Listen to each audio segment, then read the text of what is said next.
The leaves have fallen, or they should have fallen. At least here in Sacramento, that doesn't necessarily happen at this time, at least not completely.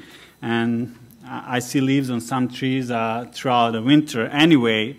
So the year is almost behind us, and Thanksgiving holiday is just in a few days. Now, secular world spends this time thanking for being thankful for their families, for their job, for their health, and all other good things.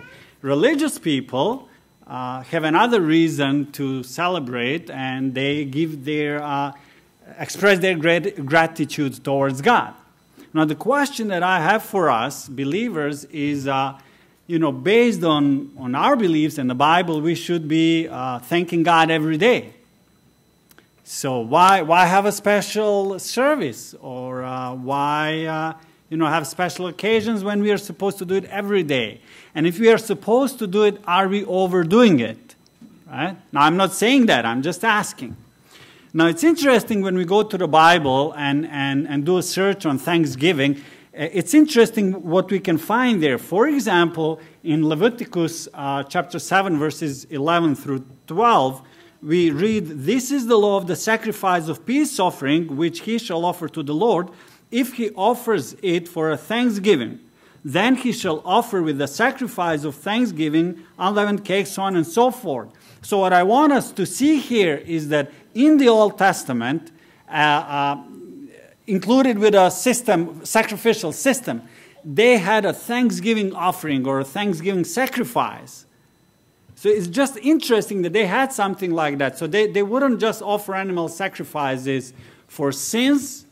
They would offer them just out of a gratitude. And there was a certain way in which they were supposed to do that. And there were different things that they were supposed to offer. Some of them were just food. Some of them, verse 15 mentions the flesh sacrifice. So different things that they were supposed to do just out of pure gratitude towards God, not as a atonement for their sins or anything like that. So they had a sacrifice of thanksgiving. Now, another thing that they had, when we go to book of Nehemiah, and you know that Nehemiah is about Jewish people coming back from the slavery, from the Babylonian slavery, and going to Jerusalem to rebuild it, both the walls and the temple. And this is what we find in that context. In chapter 11, verse 17, we read about Mattaniah, the son of Micah, the son of Zabdi, the son of Asaph, the leader who began the thanksgiving with prayer. So they had a special person, a leader. His name was Mattaniah, and he was in charge of leading people as they were expressing thanksgivings, gratitudes toward God, and he would begin with prayer. And down in chapter 12, verse 8, we read something else. It says, "Moreover, the Levites were Jeshua, Binui, Kadmiel, Sherebiah, Judah, and Mattaniah, who led the thanksgiving psalms." Now, Mattaniah was not just any person. He was a Levite, a priest. Now, you thought that priests would just, they would take care of the temple, help with offering sacrifices, and so on and so forth. But no, they had a person who was in charge of leading people as they were expressing their gratitude towards God. He would pray at the beginning, and he would just organize the Thanksgiving Psalms and the whole service around that. And not only that, there was something special that happened when they finished the walls of Jerusalem. It says in verse 27, "Now at the dedication of the wall of Jerusalem, they sought out the Levites in all their places to bring them to Jerusalem to celebrate the dedication with gladness, both with thanksgiving and singing, with cymbals and string instruments and harps." So when they were about to dedicate the wall, they wanted to gather talented people, singers, from all around Jerusalem, surrounding villages, and have them help with celebration, thanksgiving, and singing. And as a matter of fact, when we check the next verse, okay, we see here that they gather people from around Jerusalem, but then verse 31 tells us, "So I brought the leaders of Judah up on the wall and appointed 2 large thanksgiving choirs." So they not only had Thanksgiving sacrifice, and people who were in charge of leading just regular Thanksgiving and reading of Psalms, singing and whatnot, but they also had a Thanksgiving choir that they organized. And now read this. One went to the right hand of the wall, on the wall towards the refuse gate, and the other Thanksgiving choir went the opposite way. So they had two choirs, not one, because they wanted to make sure that this is going to go well and that they're going to give a deserved praise to God. Now, when we go to Psalm 95, we read about David's stand on it. Now, we know he was the one who wrote many Psalms, and he really committed his life. As a matter of fact, he said, I will fulfill my vows. I will give praise to the God and offer my thanksgiving.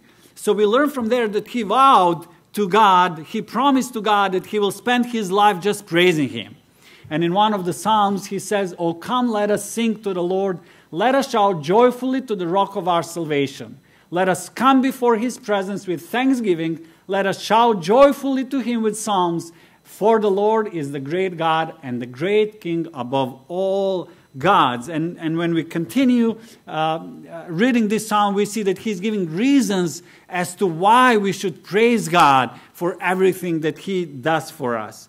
And at the end, I'd like to direct your attention to one wonderful passage in the book of Revelation, the last book of the Bible, the prophetic book, that gives us an insight into what's going to be happening in heaven once God takes with him the redeemed ones. And it says here, in verse 11, "All the angels stood around the throne, and the elders and the four living creatures, and fell on their faces before the throne and worshiped God, saying, Amen. Blessing and glory and wisdom, thanksgiving and honor and power and might be to our God forever and ever. Amen."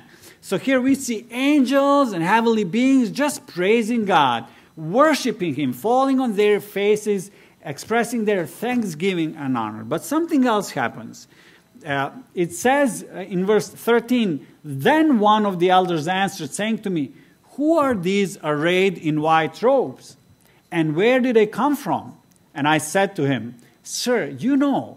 So he said to me, "These are the ones who come out of the great tribulation and washed their robes and made them white in the blood of the Lamb. Therefore they are before the throne of God and serve him day and night in his temple." So one of the heavenly scenes that we are given an insight into tells us about the worship of heavenly beings and worship of those who will be redeemed and who will be praising God day and night. So if you ask me again, should we have a special service? I would say yes. And yes, the leaves have fallen like they do every day, every year. And yes, it's a time of Thanksgiving when we have special services. And people offer their gratitude towards God for different things, for their health, for their families, for their jobs. Yet we Christians have another reason to celebrate, and that's knowing God and being just grateful for everything that he's doing for us. So do we need to have a special service? I say yes, and let's overdo it.